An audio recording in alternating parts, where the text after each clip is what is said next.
স্বাগত। আমি রয়েছি সেলিম আহমেদ। এনএসএ নিউজে পরপর আমরা নন্দীগ্রাম আন্দোলন তৎকালীন ক্যামেরার পিছনে থেকে যে সমস্ত সাংবাদিকরা কাজ করেছিল, তাদের তৎকালীন কী অভিজ্ঞতা, কিভাবে তারা সংবাদ সংগ্রহ করেছিল, কিভাবে তারা মানুষের কাছে সে সংবাদ পৌঁছে দিয়েছিল, কী পরিস্থিতির উপরে দাঁড়িয়ে তারা সংবাদ মাধ্যমে সাংবাদিকতা করেছিল, খবর সংগ্রহ করেছিল।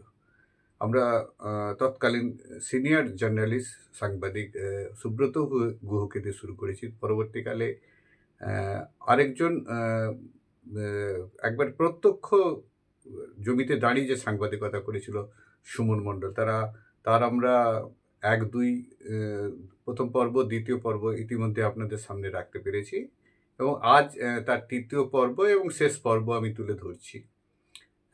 ঠিক কোন পরিস্থিতিতে দাঁড়িয়ে সুমন মণ্ডল বা সুমন মণ্ডলের মতো যারা ছিল সেই তখন, আমরা প্রত্যেককেই পরপর দেখাবো। যারা তাদের সঙ্গে আমি যোগাযোগ করতে পারবো, তার মতামত নিতে পারবো, তাদের প্রত্যেকের পরপর আমি দেখাবো।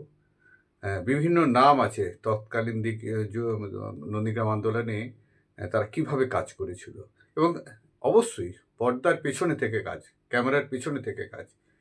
তারা বিভিন্নভাবে সামনে আসেনি, কিন্তু খবর সংগ্রহটা তারা সঠিকভাবে করে সংবাদ মাধ্যমের মাধ্যমে পৌঁছে দিয়েছিল জনগণের কাছে। আজকে সুমন মণ্ডলের তৃতীয় পর্ব এবং সেই তৃতীয় পর্বে সুমন মণ্ডল যে বিষয়গুলো প্রথমে সামনে নিয়ে এসেছে তা কিন্তু খুবই গুরুত্বপূর্ণ এবং সুমন মণ্ডলের এই বক্তব্য আমাদের শোনার দরকার রয়েছে। কারণ নন্দীগ্রাম আন্দোলন ঐতিহাসিক আন্দোলন। পৃথিবীর ইতিহাসে যখনই কোনো ভারতবর্ষের পশ্চিমবঙ্গে আন্দোলনের প্রসঙ্গ আসবে, তা নন্দীগ্রাম আন্দোলনকে ছেড়ে কোনোদিন কোনো ইতিহাস লেখা হবে না। তো নন্দীগ্রাম আন্দোলন, জমি আন্দোলন, সেই কীভাবে মানুষ করেছিল, মানুষ কীভাবে এক জায়গায় হয়েছিল, সেই বিষয়গুলো তুলে ধরেছে আমাদের সিনিয়র জার্নালিস্ট আরেকজন সুমন মণ্ডল। তো সুমন মণ্ডলের মুখ থেকে প্রথম কয়েকটি কথা আগে শুনে নিই, কোন পদক্ষেপগুলো রয়েছিল, কিভাবে সংবাদ সংগ্রহ করেছিল, তাদের কি অভিজ্ঞতা হয়েছিল, সব এই বিষয়গুলো। শেষ সময়টাতে, ওই সময় কত সাল হবে? ওই 2007 নভেম্বরের শুরুতে। ওই সময়টা তেখালি ব্রিজটার পাশে গোকুলনগর হাই স্কুল, ওর পাশ থেকে একটা রাস্তা, যেটা খেজুরির একদম জননীর ভাটার গা থেকে হয়ে ঘুরে যাচ্ছে। তো ওখান থেকে যাতায়াতের ওই একটাই রাস্তা হওয়ার ফলে কি হয়, ওই জায়গাটার ওপরে জননীর ভাটা থেকে বন্দুক বাহিনীরা সবসময় তাক করে বসে থাকতো যে কোনোভাবে নন্দীগ্রামের কোনো আন্দোলনকারী যদি রাস্তা থেকে যায় তাহলে তাদেরকে গুলির মুখে পড়তে হবে। এরকম একটা পরিস্থিতিতে আমি, সঞ্জীব দোবে এবং আমাদের উৎপল দা চণ্ডীপুরে বাড়ি, উৎপল দা, আমরা তিনজন একটা বাইকে করে আমরা সেদিন ওই তেখালির গোকুলনগর হাই স্কুলের পেছন দিক থেকে রাস্তা থেকে ঘুরে আমরা গোকুলনগরের ওই এলাকাটায় ঢুকতে চেষ্টা করছিলাম, যেখানটায় ওই বন্দুক বাহিনীরা জননীর ভাটায় উল্টো দিকে, ঠিক খেজুরির উল্টো দিকটায় খেজুরি জননীর ভাটা খালের ওপারে, ওইখান থেকে আমরা খবর কভারেজ করার নেশায় আমরা ছুটে গেছিলাম। দিনটা এরকম ছিল যে সঞ্জীব দোবের স্ত্রী বাচ্চা হওয়ার জন্য হাসপাতালে ভর্তি সম্ভবত, এবং উৎপলদার স্ত্রীর বাচ্চা হয়েছে 3 দিন, এরকম একটা মুহূর্ত। মানে এই কথাটা এই কারণে বললাম যে আমরা সাংবাদিকতার জন্য কতটা ডেসপারেট হয়ে উঠেছিলাম, জীবনের পরোয়া না করে।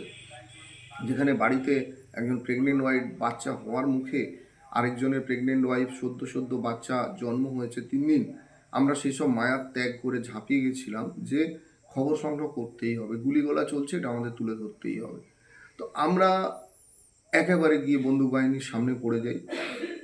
2টো মোটর বাইকে ছিলাম, আমি একটা মোটর বাইকে ছিলাম, সঞ্জীব উৎপলদা একটা মোটর বাইকে ছিল। তো আমরা গিয়ে একদম বাইক নিয়ে একদম গুলির সামনে পড়ে যাই। আমাদেরকে লক্ষ্য করে প্রচুর পরিমাণে ফায়ারিং হতে থাকে। তখন আমরা মরিয়া হয়ে চেষ্টা করি প্রাণ বাঁচানোর, কোনো রকমের রাস্তার পাশে একটা ছোট্ট শেডে আড়ালে ঢুকে থাকি। গাড়িগুলো চলন্ত অবস্থায় রাস্তায় পড়ে আছে, গুলিগুলো এসে গাড়ির আশেপাশে দুমদাম করে লাগছে। না, ভয়ঙ্কর অবস্থা। ভয়ঙ্কর অবস্থা, মানে আমরা প্রায় আধা ঘন্টা থেকে 45 মিনিট একদম প্রাণটা হাতের তালুতে ধরে বসে আছি যে আজকে বেঁচে বোধহয় ফিরতে পারবো না, এরকম একটা পরিস্থিতি। তো সেই রকম সময়ে আমরা সজলকে যোগাযোগ করলাম যে পুলিশের সাহায্য নিয়ে আসো। সজল তখন তেখালি ব্রিজে পুলিশ ফাঁড়ির কাছে দাঁড়িয়ে আছে। জাহাঙ্গীরদাকে ফোন করছি, জাহাঙ্গীর বাদশাকে, যে সিপিএম ক্যাম্পে ফোন করে যাতে বলা হয় যে আমরা সাংবাদিক, আমাদেরকে লক্ষ্য করে গুলি চালানো হচ্ছে, থামানো হোক। অশোক গুড়িয়া সিপিএম নেতা, ওনার সঙ্গে যোগাযোগ করলাম যে আপনারা দয়া করে চেষ্টা করুন যাতে ওরা বন্দুক গুলি বন্ধ করে, কারণ আমরা সাংবাদিকরা এখানে আছি।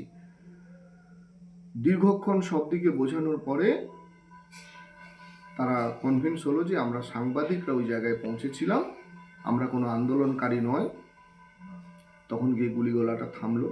ওই ঘটনা মানে একবার ভয়ঙ্কর ব্যাপার তো, মানে মৃত্যুর মুখ একেবারে ওই দোরগোড়ায়। ওই গুলি থেকে বাঁচতে গিয়ে যখন বাইক নিয়ে ঝাঁপ মারি, তখন আমার মুখের এই জায়গাটায় খুব বড় একটা হয়ে গেছিল, আঘাত লেগে গেছিল এই জায়গাটাতে, পুরো ছুঁড়ে চলে গেছিল চামড়াটা। তো এলাকার লোকরাও চারদিকে ঘিরে ফেলেছিল যে এদেরকে যেভাবে বাঁচাতেই হবে। আন্দোলনকারীরা, মানে জমি আন্দোলনকারীর সঙ্গে সাধারণ মানুষ তখন ওতপ্রোতভাবে মিশেছিল।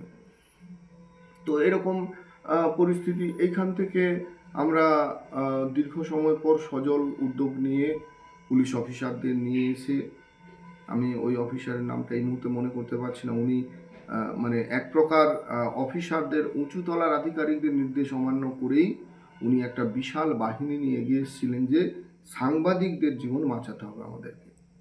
যেটা সেই সময় পুলিশ এক প্রকার প্রশাসনের কথায় প্রায় নিষ্ক্রিয় হয়ে কাজ করছিল।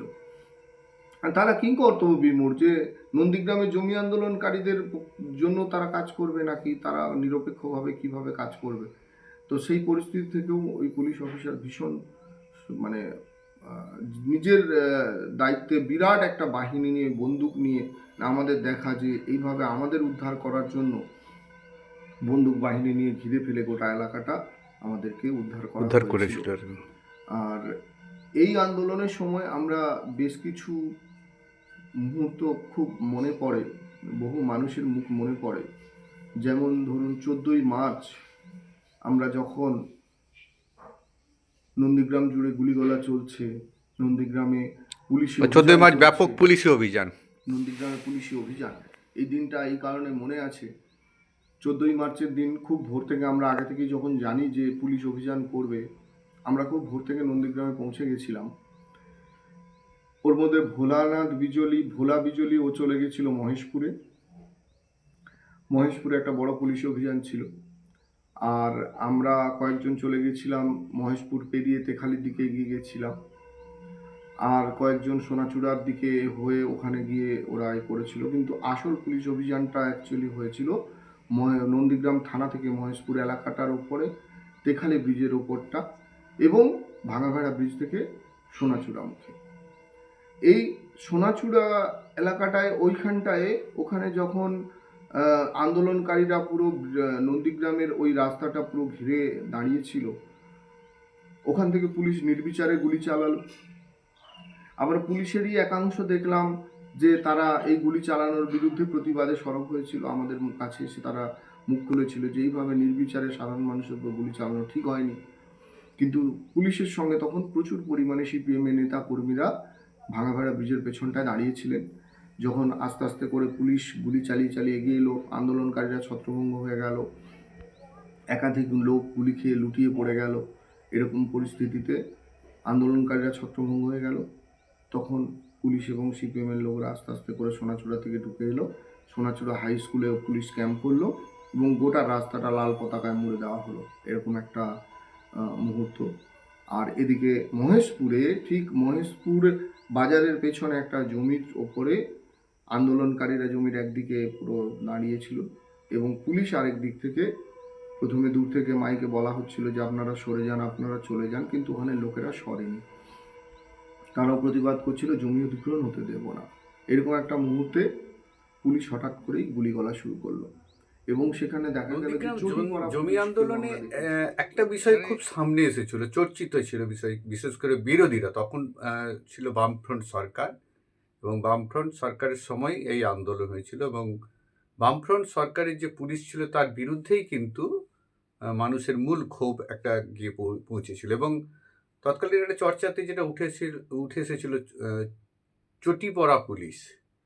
সেই চটি পরা পুলিশের বিষয়ে জার্নালিস্ট বা সাংবাদিক সুমন মণ্ডল কি বলছে সেটা একবার আর শুনে নিই, কেননা পুলিশের ভূমিকাই ছিল সেই সময় খুবই গুরুত্বপূর্ণ, এবং পুলিশের উপরেই একটা জমি আন্দোলনকারীদের বা যারা বিক্ষোভকারী ছিল তাদের ক্ষোভ ছিল। আমরা সুমন মণ্ডলের বুকে সে বক্তব্যটাও পরপর শুনে নিই যে পুলিশের সত্যি সত্যি কি ধরনের ভূমিকা একটা ছিল বিরাট সেই প্রবাদ সময়। ছিল চটি পরা পুলিশ। চটি পরা পুলিশ সত্যি কি আমরা চটি পরা পুলিশ আমরা দেখেছি এবং আমাদের প্রমাণও আছে, সেটা বহু সেই সময় সেই দিনের ঘটনাটা আমরা ক্যামেরা বন্দি করে চালাতে পেরেছি। ভোলার ক্যামেরা থেকে এই ছবিটা পেয়েও ছিলাম এবং আমরাও প্রত্যেকেই পেয়েছি বিভিন্নভাবে যে চটি অ্যাকচুয়ালি পরা ওরা চটি পুলিশ। পরা পুলিশ ছিল না সেটা সিপিএম এর এগুলো তো লোকজন ছিল? বিতর্কের বিষয়। দেখুন, সিপিএম, আমি এখন যেটা বলছি সিপিএম এর লোকেরা করেছে বা সিপিএম পুলিশ মিশে করেছে, এটা প্রমাণ সাপেক্ষ। এগুলো কোনোদিন প্রমাণ কোনো প্রমাণ সম্ভব করা নয়, সম্ভব কারণ হবে না। কারোর গায়ে তো কোনো রাজনৈতিক Right. দলের স্ট্যাম্প মারা থাকে না। হুম। কিন্তু সরকারিভাবে প্রভাবশালী তখন সিপিএম ছিল এবং যখনই এলাকা দখল হয়েছে সিপিএম এর লাল পতাকা গোটাটা ছেড়ে দেওয়া হয়েছে এবং প্র্যাকটিক্যালি রাজনৈতিকভাবে সিপিএম কোণঠাসা হয়ে গেছিল নন্দীগ্রামে। আস্তে আস্তে যত আন্দোলনের তীব্রতা বাড়ছিল সিপিএম এর তত কোণঠাসা হতে থাকলো এবং সিপিএম বিতাড়িত পুরো নন্দীগ্রাম থেকে। তো 14ই মার্চের এই ঘটনার পরে যখন আমরা নন্দীগ্রাম হাসপাতালে ফিরে এলাম তখন দুপুর 12:30 1টা এরকম একটা সময় হবে। একের পর এক লোক আসছে গুলিবিদ্ধ হয়ে, আহত হয়ে, কেউ ততক্ষণে মারা গেছে, কেউ আমার চোখের সামনে আস্তে আস্তে করে মারা যাচ্ছে। নন্দীগ্রামে সেই সময়টা একজন মহিলাকে নিয়ে আসা হলো, সোনাচূড়ায় বাড়ি, ওনার নামটা আমার ঠিক মনে নেই। ওনার মাথায় এইখানটাতে টিয়ার গ্যাসের সেলটা লেগেছিল, এইটা খুলিটা পুরো উঠে গেছিল। সেই অবস্থায় ওনার মাথায় কাপড়টা বেঁধে নন্দীগ্রাম হাসপাতালে নিয়ে আসা হলো, রক্তে ভেসে যাচ্ছিল। ওনাকে যখন নিয়ে আসা হয় তখন উনি বেঁচে ছিলেন। তো আমরা সবাই মিলে কোলে করে তুলে ওনাকে বেডে শোয়ালাম। বেডে তখন আমরা নিজেরা সাংবাদিক কথা অনেকটা ভুলে গেছি। আমরা তখন প্রত্যেকেই ওই একের পর এক ইনজিওর্ড আসছে, আমরা তুলে তুলে নিয়ে গিয়ে কোলে করে বেডে শোয়াচ্ছিলাম। তো ওই মহিলাকে শোয়ানোর সঙ্গে সঙ্গে ওনাকে শোয়ানো হলো এবং তার 2-3 মিনিটের মধ্যে উনি শেষ নিঃশ্বাস ত্যাগ করলেন আমাদের চোখের সামনে। ভীষণভাবে ভেঙে পড়ছিলাম আমরা যে এই রকম পরিস্থিতি আমরা দেখব বা আমাদেরকে জীবনের মায়া ত্যাগ করে এইভাবে কাজ করতে হবে, আমরা কখনো কল্পনা করতে পারি যে এইরকম পরিস্থিতি হতে পারে। সেই দিনটা ওই সময়টাই হাসপাতালে একটা মৃত দেহকে চ্যাংদোলা করে কয়েকজন হাতে পায়ে ধরে এইভাবে চ্যাংদোলা করে তুলে বেডে রাখছিল। 1 সেকেন্ডের জন্য মনে হলো যে খবর, আমি তো সাংবাদিক, আমাকে সাংবাদিকতার কাজটাও করতে হবে। ওই মুহূর্তটাকে ক্যামেরাবন্দি করতে পেরেছিলাম এবং প্রচুর ওই রক্তাক্ত, চারদিকে রক্তে ভেসে যাচ্ছে মানুষের মুখগুলো, পুলিশের অভিযান, সমস্ত কিছু পরিস্থিতি আমরা ছবি তুলতে বাধ্য, কারণ এটা আমার পেশার তাগিদে এটা করতে হয়েছে। কিন্তু ওই ঘটনাগুলো মনে ভীষণভাবে ধাক্কা দিয়েছিল এবং সেই দিনও যখন ফটো করা হচ্ছিল তখন একটা উত্তেজিত মানুষ কয়েকজন ফটোগ্রাফারের উপর ঝাঁপিয়ে পড়ে ওই হাসপাতালের সামনে প্রচুর মারধর করা হয়েছিল।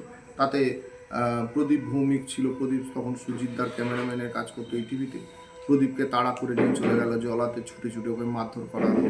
মানে ছবি তুলতেও মানুষ বাধা দিচ্ছে। মানে আন্দোলন একটা ক্ষোভ সংবাদ মাধ্যমের উপরে পড়েই ছিল এটা। ওটাই ছিল কারণ একটাই যে আমরা কি শুধু ফটো প্রোডাক্ট, আমরা কি এমন যে আমাদেরকে শুধু ছবি তুলে খবর করা যায়? এত রক্তে ভেসে যাচ্ছে, এত মানুষ হাহাকার করছে, সেখানে এরা শুধু ফটো তোলার জন্য ছুটছে। কিন্তু আমাদের পেশার তাগিদ এটা আমাদেরকে ধরতেই হতো মুহূর্তগুলো। তো এই জায়গাটা থেকে পার করিয়ে আমরা বেরিয়ে এসেছি। তারপরে একের পর এক বহু এমন মুহূর্ত, এমন এক্সক্লুসিভ সমস্ত ফটোগ্রাফি করতে পেরেছি বিভিন্ন সময়। শুধু পুলিশের উপরে ক্ষোভ নয়, তার সাথে সাথে সংবাদ মাধ্যমের উপরেও ব্যাপক আক্রমণ হয়েছে, সাংবাদিকদেরকে মারধর করা হয়েছে, কারো কারো এতটাই আক্রমণ করা হয়েছে তাদের বিভিন্ন প্রথম সারি যারা সাংবাদিক ছিল সেটাও একটু মানুষের জানার দরকার রয়েছে, কেন সংবাদ মাধ্যমের ভূমিকা সেই সময় কী ছিল, এবং কিছু বিক্ষোভকারীরা তো সাংবাদিকদের উপরেও আক্রমণ করেছিল, সেটাও আমরা সুমন মণ্ডলের মুখ থেকে শুনে নেব, এবং তার সাথে সাথে এটাও জানার চেষ্টা করব যে সাংবাদিকরাও কিন্তু সেই সময় যারা আন্দোলনকারী আহত হয়েছিল পুলিশের গুলিতে বা পুলিশের টিয়ার গ্যাসে বা পুলিশের লাঠিচার্জে বা বিভিন্নভাবে, তখন কিন্তু যারা আহত হয়ে নন্দীগ্রাম হাসপাতালে এসেছিল, সেখানে কিন্তু সাংবাদিকরা তার পেশাকে ছেড়ে মানবিকতার খাতিরে ওই সেই সমস্ত আহত যে সমস্ত পেশেন্ট এসেছিল বা যারা এসেছিল তাদেরকে কিন্তু সাহায্য করেছিল, এবং তাদের হাসপাতালে চিকিৎসা করানোর বিষয়ে, তাদেরকে বেডে নিয়ে যাওয়ার বিষয়, এটা কিন্তু অনেক সাংবাদিক করেছিল তার পেশাকে দূরে সরিয়ে রেখে। কিন্তু মানবিকতা বলে একটা কথা আছে, সেই সময় যে ভাবে যে সমস্ত সাংবাদিক সেই সময় ছিল তারা ওই ঘটনাস্থলে, তারা কিন্তু নিজের পেশাটাকে একটু সরিয়ে রেখেও কিন্তু মানবিকভাবে সেই সমস্ত আহত যারা ছিল আন্দোলনকারী তাদের পাশে দাঁড়িয়েছিল। সেই বক্তব্যটাও সুমন মণ্ডলের মুখ থেকে আমরা শুনছি। একটা মানুষ কথা উপলব্ধি আছে। করতে শুরু করলো হ্যাঁ, যে নন্দীগ্রামে সত্যি তাহলে এবার কিছু একটা ঘটছে। তখনই গিয়ে ন্যাশনাল ইন্টারন্যাশনাল সমস্ত সংবাদ মাধ্যমের নজর নন্দীগ্রামের উপর পড়তে থাকলো, এবং আমার মনে আছে ওই সময় পর্যন্ত আমরা দেখেছি সংবাদপত্রগুলো নন্দীগ্রামের ঘটনাকে শুধুমাত্র একটা ঘটনা হিসেবে দেখতে অভ্যস্ত ছিল। তারা বলতেন যে আহ, এই নন্দীগ্রামের আজকে কিছু কি ছবি হবে, আজকে কি কিছু খবর আছে, মানে একটা ঘটনার জায়গা হিসেবেই তারা প্রথমে কিন্তু এটাকে ভেবেছিলেন, সেই হিসেবে এগোচ্ছিল। তখনও কিন্তু নন্দীগ্রামের আন্দোলন বা নন্দীগ্রামের জমি অধিগ্রহণের ভয়াবহতা কোন জায়গায় যেতে যাচ্ছে কেউ কিন্তু আঁচ করতে পারেনি। ক্রমে ক্রমে যত দিন যেতে থাকলো, তখন আমরা দেখলাম নন্দীগ্রামটা একটা যুদ্ধক্ষেত্রে পরিণত হয়ে গেল। খেজুরি এলাকাটাকে বেস করে সিপিএমের লোকেরা করলো কি, যে নন্দীগ্রামকে পুনরুদ্ধার করার জন্য খেজুরি তাদের বেস ক্যাম্প হয়ে গেল। জননী ইটভাটা নন্দীগ্রামের ওই পাশটায়, যেটা আপনার গোকুলনগরে তেখালি ব্রিজের ঠিক উল্টো দিকে, ওখানে কুঞ্জপুর, খেজুরির কুঞ্জপুর পার্টি অফিস, ওই পার্টি অফিসকে কেন্দ্র করে ওখানে ওরা কয়েকটা ডিপো তৈরি করলো, যারা বন্দুক বাহিনীরা নিয়ে জননী ইটভাটায় পাহারা দিতেন নন্দীগ্রামের উপরে আক্রমণ করার জন্য। এবং প্রত্যেক দিন নিয়ম করে কি হতো, খেজুরির দিক থেকে নন্দীগ্রামের দিকে বোমাবাজি গুলি হতো। এখানে নন্দীগ্রামের লোকেরাও ততক্ষণে আস্তে আস্তে নিজেদেরকে প্রতিরোধ গড়ে তোলার জন্য একটা প্রয়াস করেছিল, এবং আমরা দেখেছি যে এরা প্রত্যেক দিন নিয়ম করে নন্দীগ্রামের পুরো বর্ডার, এবং খেজুরি নন্দীগ্রামটা তখন ভারত পাকিস্তানের বর্ডারের মতো হয়ে গেছিল, যে নন্দীগ্রামের কোনো মানুষ খেজুরিতে যেতে পারবে না, খেজুরির কোনো মানুষ নন্দীগ্রামে আসতে পারবে না। কিন্তু অদ্ভুতভাবে একটা জিনিস ছিল, নন্দীগ্রাম খেজুরির মধ্যে একটা হার্দিক সম্পর্ক। কারণ নন্দীগ্রামের মেয়ের সঙ্গে খেজুরির ছেলের বিয়ে, বা খেজুরির ছেলের সঙ্গে নন্দীগ্রামের মেয়ের, এই যে মানে পারিবারিক সম্পর্কটা, এটা কিন্তু ভীষণভাবে চালু ছিল। ওই পরিস্থিতির ফলে কি হলো, পরিবারের এই সম্পর্কগুলো সমস্ত জায়গায় মানে পরিবারের এই আন্দোলন পরিবারের মধ্যে এফেক্ট হলো। এফেক্ট হলো। আমরা এটাও দেখেছি যে খেজুরিতে খুব নামজাদা কোনো সিপিএম নেতার পরিবারের ছেলে বা মেয়ে নন্দীগ্রামের নামজাদা তৃণমূল নেতার পরিবারের সঙ্গে বৈবাহিক সম্পর্কে আবদ্ধ। এর ফলে পারিবারিক সম্পর্কগুলো চরমভাবে নষ্ট হতে শুরু হয়। নষ্ট হতে শুরু করলো, এবং কেউ যারা আত্মীয়তার সূত্রে এদিক ওদিক যাওয়ার চেষ্টা করতো, তখন নন্দীগ্রামে খেজুরিতে ওই তেখালি ব্রিজের কাছে, এবং মানে গোকুলনগরে তেখালি ব্রিজ, ওখানে পুলিশেরও একটা ক্যাম্প ছিল। আবার সিপিএম এবং তৃণমূল মানে নন্দীগ্রামে জমি আন্দোলন করে, আবার খেজুরিতে কুঞ্জপুরের পার্টি অফিসে সিপিএমে তারা রীতিমতো বাঁশের ব্যারিকেড নামিয়ে রেখেছিল, যে নন্দীগ্রাম থেকে কেউ ঢুকতে গেলে খেজুরিতে তাকে অনুমতি নিতে হবে, কি কারণে কোথায় যাচ্ছে, এরকম একটা পরিস্থিতি। তো আমরা এই এই পরিস্থিতিগুলোর মধ্যে থাকতে গিয়ে একটা জিনিস আমরা দেখেছি, যে নন্দীগ্রামের মানুষ প্রাণের মায়া ত্যাগ করে আন্দোলনে ঝাঁপিয়েছিল। সেটাতে আমরাও উৎসাহী হয়েছিলাম যে জীবনের থেকেও বেশি গুরুত্বপূর্ণ এই জায়গার সংবাদ সংগ্রহ করা। আমি তখন ফিল্ডে কাজ করার সুবাদে একের পর এক বড় বড় সংবাদ মাধ্যমের সঙ্গে যুক্ত থাকার সুযোগ পেয়েছি। যেমন বাংলা স্টেটসম্যানে ফটোগ্রাফি করতাম, ইংরেজি স্টেটসম্যান প্রতিদিন, আর টাইমস অফ ইন্ডিয়াতে শুরুতে আমি ফটোগ্রাফার হিসেবে জয়েন করেছিলাম। তার সঙ্গে হিন্দি সন্মার্কের রিপোর্টিং এবং ফটোগ্রাফি করতাম। এবং এর পাশাপাশি বেশ কিছু এজেন্সি যেমন পিটিআই, যেমন এএনআই, এএফপি, এরকম একের পর এক বড় বড় এজেন্সি, বিভিন্ন এজেন্সির সঙ্গে যুক্ত হওয়ার সুযোগ পেয়েছি।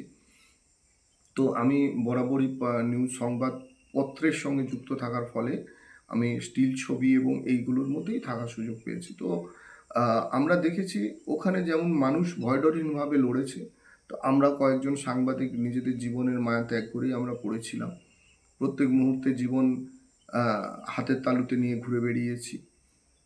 একাধিকবার এমন পরিস্থিতি হয়েছে যেদিন একেবারে গোলাগুলির মাঝখানে পড়ে গেছি, সেখান থেকে প্রাণ বাঁচিয়ে ছুটে পালিয়ে যাওয়া, বা দুপক্ষের গুলি চলছে তার মাঝখানে আমরা আটকে গেছি, ঘন্টার পর ঘন্টা জমিতে, রাস্তার নিচে জমিতে আড়ালে শুয়ে কাটাতে হয়েছে সারা দিন রাত করে, প্রাণ বাঁচিয়ে ফিরতে পেরেছি।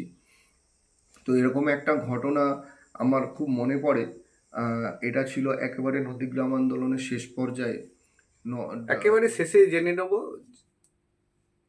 এখনকার যে সংবাদ মাধ্যমের যে প্রযুক্তি আছে, যে সুবিধে রয়েছে সংবাদ সংগ্রহ করে একেবারে তার হাউসে পাঠানো এবং জনগণের কাছে সেটা তুলে ধরার ক্ষেত্রে, ঠিক এই প্রযুক্তি যদি 2007 নন্দীগ্রাম আন্দোলনের সময় থাকতো তাহলে কি হতে পারত, সেটা সুমন মণ্ডলের মুখ থেকে শুনে নিই আমি। আর যে প্রযুক্তি, এই সাংবাদিকতায় এখনকার প্রযুক্তি বা এখন যে ফেসিলিটিগুলো রয়েছে, নন্দীগ্রাম আন্দোলনের সময় যদি এই ফেসিলিটি থাকতো, এই সুযোগ সুবিধা থাকতো, তাহলে আন্দোলনের সংবাদ মাধ্যমের গতিপথটা কি হতো তাহলে? দেখুন, সেক্ষেত্রে কিন্তু আন্দোলনটার মানে যে অন্ধকার দিকগুলো ছিল, যেমন খেজুরি থেকে প্রতিনিয়ত নন্দীগ্রামের ওপরে হামলা চালানো বা নন্দীগ্রামকে দখল করার মরিয়া চেষ্টা, এই মুহূর্তগুলো কিন্তু আমরা সঙ্গে সঙ্গে সামনে নিয়ে আসতে পারিনি। আমাদেরকে ছবি তুলে ক্যাসেট করে পাঠাতে হয়েছে, সংবাদপত্রে পরের দিন বেরোচ্ছে এবং বিভিন্ন চ্যানেল দীর্ঘ সময় পরে দেখাতে পারছে, এবং তার ফলে কি হচ্ছে, দুষ্কৃতীরা তাদের ঠিকানা বদলে নিচ্ছে, তাদের লোকেশন চেঞ্জ করতে সুবিধে পাচ্ছে। এইরকম সুবিধেগুলো হয়েছে, কিন্তু আজকের দিনের যদি এই টেকনোলজি থাকতো তাহলে হয়তো আন্দোলনে এত বিভৎসতা, এত বিভীষিকাময় আন্দোলন হয়তো হয়ে উঠতো না। কারণ সমস্ত ঘটনাটা আরো সহজে এবং আরো দ্রুত মানুষের কাছে পৌঁছে যেত, এবং মানুষের প্রতিরোধটা কিন্তু সেক্ষেত্রে গোটা দেশের মানুষ প্রতিরোধ করেছিল, গোটা বিশ্ব জুড়েই এটার রিয়াকশন হয়েছিল।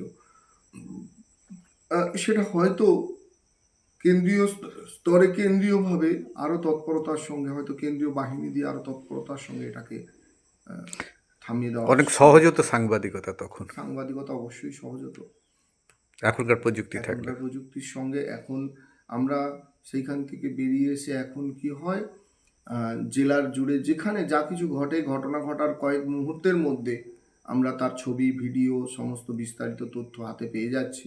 তার ফলে কি হচ্ছে, সংবাদ মাধ্যম অনেক গতি পেয়েছে, অনেক গতিতে কাজ হচ্ছে, এবং তার ফলে কি হয়, অনেক বড় বড় ঘটনা যেটা আরো বড় আকার নিতে পারত সেটা থামানো সম্ভব হচ্ছে। কিন্তু তখন এটা হয়তো আরো কাজে দিত যদি এই প্রযুক্তিগুলো থাকতো আর কি।